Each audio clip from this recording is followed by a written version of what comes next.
직업상담사 2급 초단기 합격 비법 1차 시험 합격만을 목표로 제작된 내용입니다. CBT 보건문제 출제 내용을 추가로 반영해서 업데이트했습니다.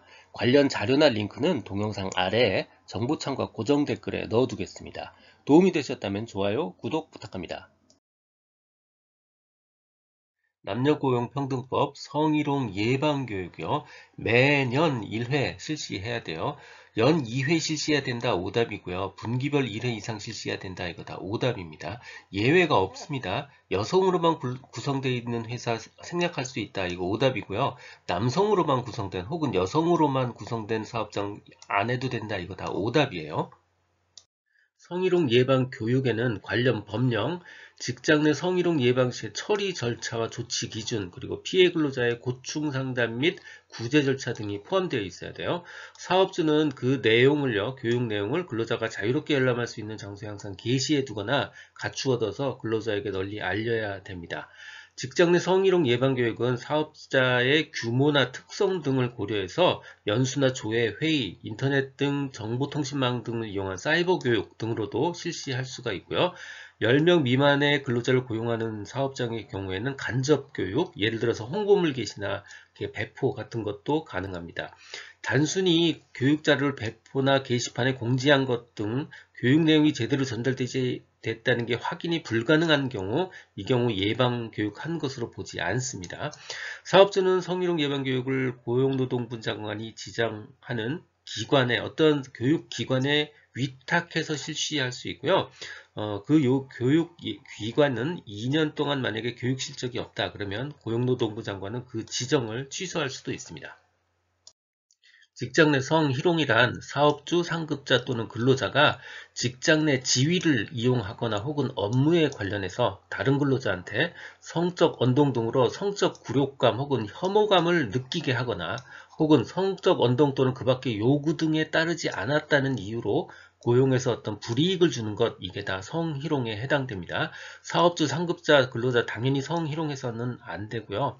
첫 번째, 직장 내 지위를 이용했거나 혹은 업무와 관련성만 있다면 사업장 내부나 근무 시간에 하는 거 당연히 성희롱이고요. 사업장 밖에서 하는 거 그리고 근무 시간 이외에 하는 것도 성희롱에 해당합니다. 행위자는 사업주, 상급자, 근로자처럼 회사 내부 사람 당연히 있고요. 비상근 임원도 당연히 행위자가 될 수가 있고요. 그 회사 바깥에 있는 사람, 예를 들어서 거래처 관계자, 고객들도 행위자에 해당될 수 있어요. 피해자는 주로 여성이지만 남자에게도 해당될 수 있습니다. 성희롱 발생 사실을 알게 된 경우 누구든지 사업주에게 신고할 수 있어요. 그리고 사업주는 그 사실을 알게 됐다면 지체 없이 그 사실 확인을 위한 조사를 해야 됩니다. 성희롱 피해자가 성희롱 관련 고충 해소를 요청했다면 사업주는요, 근무 장소 변경, 배치 전환, 유급 휴가 등 명령 등 적절한 조치를 취해야 됩니다. 내용 확인이 안 돼도 이런 요청이 있으면 이런 조치를 취해야 되는데 성희롱 발생이 확인이 됐어요. 그러면 피해 근로자가 요청하면 당연히 근무장소 변경, 배치 전환, 유급휴가 명령 등 적절 조치 취해야 당연한 겁니다.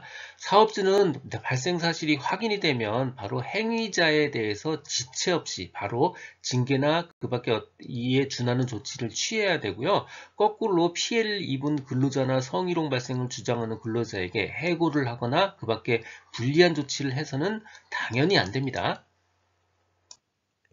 남녀고용평등법 문제에 함께 알아둬야 될 주요 지문들입니다. 자, 첫 번째는요. 동일 사업장 내 동일가치 노동은 동일한 임금 지급해야 되죠.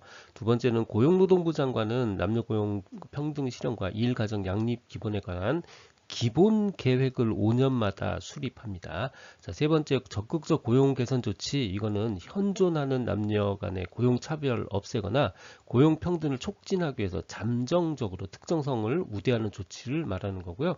동거하는 친족만으로 이루어진 사업에 대해서는 이 법 전부를 적용하지 않습니다. 상시 5명 미만의 근로자를 고용하는 작은 사업장에 대해서는 교육, 배치, 그리고 승진에 관한 규정을 적용하지 않습니다. 듣고 계신 강의는 직업상담사 2급 초단기 합격 비법의 핵심 이론 파트입니다. 교재는 2002년부터 지금까지 20여 년간의 모든 문제를 분석해서 2200여 개에 필요한 모든 문제를 주제별로 모았습니다. 이론서와 문제집을 한 권으로 완성한 문제 기반 학습지입니다. 이 한 권만으로도 완벽한 수험 준비가 될 수 있도록 했습니다. 동영상 아래 댓글에 구매 링크를 넣어드렸습니다. 남녀고용평등법 벌칙조항입니다. 첫 번째, 동일가치 동일노동 위배 사항이요. 동일가치의 노동에 대해서 동일한 임금 지불하지 않는 경우요. 두 번째, 성희롱 피해자에 대한 불이익 조치요. 피해 근로자에게 불리한 처우를 하는 경우요. 세 번째, 육아휴직자에 대한 해고요. 육아기 근로시간 단축을 이유로 해당 근로자에 대해서 해고나 그 밖에 불리한 처우를 하는 경우, 요 세 가지 경우 가장 강한 벌칙 조항이 있습니다. 3년 이하의 징역 혹은 3천만 원 이하의 벌금에 해당합니다. 남녀고용평등법 과태료 해당 사항입니다. 1000만 원 이하, 500만 원 이하, 300만 원 이하가 있어요. 우리가 꼭 기억해야 되는 거요. 성희롱을 한 경우요. 사업주 상급자 근로자가 성희롱을 한 경우 1000만 원 이하 과태료요. 500만 원 이하 과태료는요.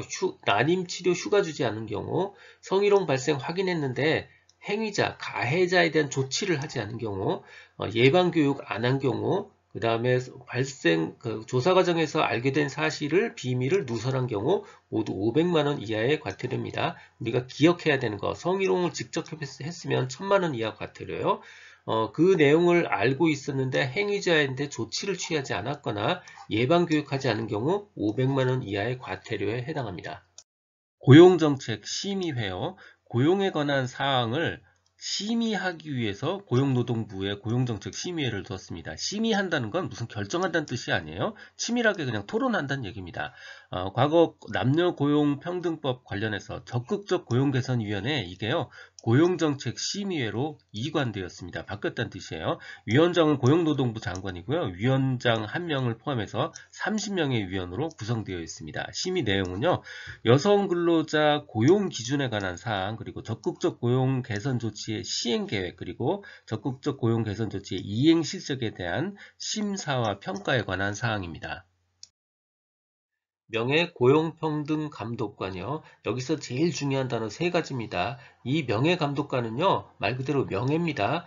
비상근직이에요. 상근 아니에요. 오답이고요. 두 번째, 무보수입니다. 보수를 받는다. 오답이고요. 세 번째, 사업장 내 소속 중 근로자가 하는 거예요. 외부에서 추천한다. 이거 틀린 겁니다.